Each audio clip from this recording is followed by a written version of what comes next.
Et la première question est posée par Monsieur Jean-Christophe Lagarde. Merci, Monsieur le Président. Ma question s'adresse à Monsieur le Premier ministre. Ce soir à 18 h, les inscriptions à Parcoursup, ce qui remplace avantageusement APB qui avait été une catastrophe, est terminé et des milliers de lycéens français qui attendent de passer le baccalauréat attendront désormais de savoir ce qu'il advient d'eux. D'ici au 31 mars, les recteurs doivent, d'après la loi que vous avez fait adopter, décider quel est le quota que, université par université, les universités accepteront d'élèves qui ne font pas partie de leur académie. Vous comprendrez, Monsieur le Premier ministre, que cela peut faire craindre un risque de discrimination géographique et de sélection sociale. Ainsi, votre ministre de l'Éducation nationale, qui a été recteur de l'Académie de Créteil, département du Val-de-Marne et de Seine-Saint-Denis, doit, j'imagine, avoir à cœur que ses anciens élèves puissent toujours accéder aux universités de Paris, en tout cas aux meilleures. De la même façon que lorsqu'on est à Besançon ou à Limoges, on doit pouvoir accéder aux meilleures formations, à Lyon ou à Bordeaux. Je ne vais évidemment pas égrener la liste. Et au nom du groupe UDI Agir et Indépendants, je veux ici vous interroger sur le point suivant qui comporte à la fois une crainte, celle de la sélection sociale et de la ségrégation géographique, et puis une exigence, celle de la transparence. Si les recteurs fixent des quotas, ils doivent naturellement être rendus publics. Combien l'université d'Assas à Paris, combien l'université de Bordeaux, de Limoges, de Toulouse ouvre de place à des élèves qui ne sont pas de son académie. Ça me paraît la première des choses, l'exigence de la transparence. Et puis la seconde exigence, c'est celle de l'équité.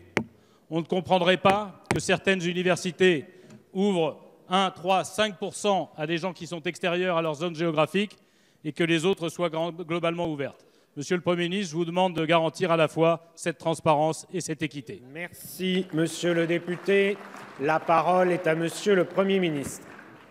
Monsieur le Président, Mesdames et Messieurs les députés, Monsieur le Président Lagarde, vous m'interrogez sur les conditions dans lesquelles va entrer en vigueur, ou est déjà entré en vigueur, le dispositif Parcoursup, qui vient se substituer à un dispositif qui avait montré, avec l'utilisation du tirage au sort, toutes ses limites, qui avait été, par rapport au dispositif précédent, un progrès, mais progrès qui ne suffisait plus. Et c'est la raison pour laquelle, avec Madame la ministre de l'Enseignement supérieur, de la Recherche et de l'Innovation, avec le ministre de l'Éducation nationale, nous avons créé cette nouvelle plateforme qui a pour objet de permettre une meilleure entrée dans l'enseignement supérieur à l'ensemble des bacheliers français. Je le redis, Monsieur le Président, vous le savez, le bac reste la clé d'entrée dans l'enseignement supérieur et nous n'avons aucune envie de changer cet élément presque fondateur du dispositif de l'enseignement supérieur. Je le dis et je le redis, car parfois les inquiétudes peuvent être formulées. Nous avons comme objectif, s'agissant de Parcoursup, de garantir aux étudiants à la fois la possibilité d'être mobiles et la possibilité, s'ils le choisissent, d'étudier près de chez eux. Car vous voyez bien qu'en matière d'enseignement supérieur, on peut vouloir, dans certains cas, la proximité. Elle peut être conçue comme un plus, comme la meilleure façon d'entrer à l'université, d'avoir des bases familiales toutes proches. Et on peut choisir la mobilité parce qu'on a envie justement de rompre avec son enracinement local ou d'aller chercher une formation qui est seulement dispensée à tel ou tel endroit du territoire. Nous avons à cette fin institué avec Madame la ministre de l'Enseignement supérieur une procédure nationale de préinscription qui est respectueuse de l'égalité entre les candidats et des équilibres entre les territoires. Ce que nous voulons, c'est garantir plus d'informations et plus de mobilité pour les étudiants. D'abord, les lycéens, je vous le dis, Monsieur le Président, peuvent postuler à toutes les formations qui les intéressent, qu'elles soient situées dans leur académie ou au dehors. C'est le nouveau principe qui est inscrit dans la loi du 9 mars 2018 relative à l'orientation et à la réussite des étudiants. Le gouvernement a fait le choix d'ouvrir la mobilité aux étudiants, là où l'ancien système, vous le savez, le permettait trop peu. Pour garantir l'équilibre territorial, et parce que, je l'ai dit, l'objectif de proximité est un objectif tout aussi légitime d'une certaine façon, cette mobilité géographique est encadrée. Pour chaque formation dont les candidatures excèdent les capacités d'accueil, ce qui peut arriver au cas par cas sur tel ou tel endroit du territoire, les recteurs, vous l'avez dit, détermineront le pourcentage de places ouvertes aux candidats venant d'une autre académie. Cette mobilité est particulièrement nécessaire dans 3 cas, pour les formations dont le bassin de recrutement dépasse les bornes d'une seule académie, pour les Français établis hors de France et évidemment pour les territoires ultramarins.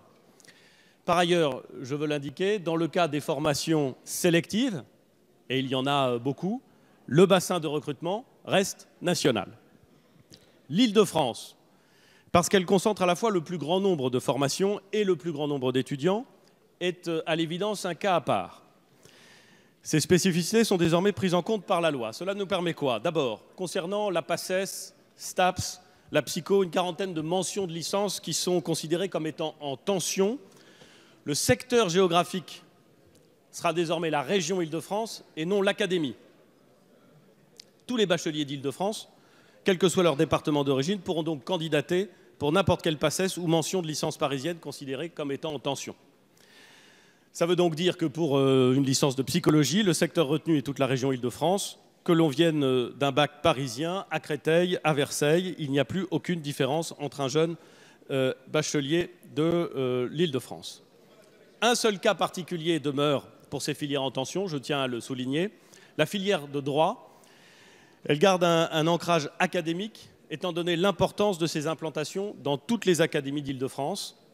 Mais la nouveauté, c'est qu'un étudiant peut solliciter une inscription dans une université qui n'est pas située dans son département, dans son académie d'origine, sur un contingent de places qui n'existait pas jusqu'aujourd'hui.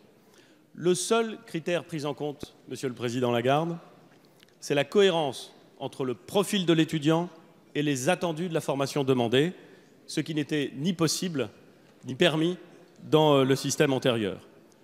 Tout le dispositif est public, tout le dispositif sera transparent. C'est l'engagement que nous prenons. C'est pour l'ensemble, pour chaque lycéen, la possibilité de se voir offrir une opportunité dans le monde, ou plusieurs, dans le monde de l'enseignement supérieur. Je tenais à vous apporter ces éléments de réponse, Monsieur le Président, et je mesure parfaitement le sentiment, l'angoisse que peuvent ressentir des lycéens et leurs familles qui ne connaissent pas encore le fonctionnement de ce dispositif. Je le mesure parfaitement, je veux leur assurer que si nous avons conçu ce nouveau dispositif, c'était pour répondre à un dispositif ancien qui ne fonctionnait plus et que celui que nous mettons en œuvre a un certain nombre de possibilités nouvelles qui devraient apporter la plus grande satisfaction à l'ensemble des bacheliers. Merci, Monsieur le Premier ministre.